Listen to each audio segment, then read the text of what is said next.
একজনের ক্ষেত্রে একই ধরনের পরিস্থিতিতে দুইজনকে দুই ধরনের রায় দিলেন, একজন এটা বাতিল করলেন আর একজন এটা বৈধ করলেন। এটা আমরা মনে করি যে স্পষ্টভাবেই একটি নির্দিষ্ট দলের প্রতি, একটি নির্দিষ্ট গোষ্ঠীর প্রতি প্রশাসনের এক ধরনের একতরফা এবং পক্ষপাতিত্বের পরিচয় আমরা দেখেছি।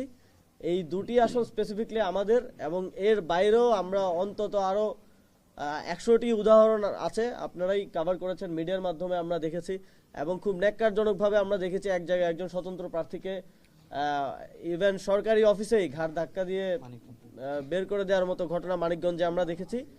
এটা যেই প্রার্থীরা নির্বাচন করছেন এবং বাংলাদেশের জনগণ যারা তাদের রায় প্রকাশ করবেন আগামী 12ই ফেব্রুয়ারি, তাদের জন্য একটা আশঙ্কার বিষয়, শঙ্কার বিষয় যে এই নির্বাচনটা কি সুষ্ঠু, নিরপেক্ষ এবং মানুষের ভোটাধিকার প্রয়োগের মাধ্যমে সম্পন্ন হবে, নাকি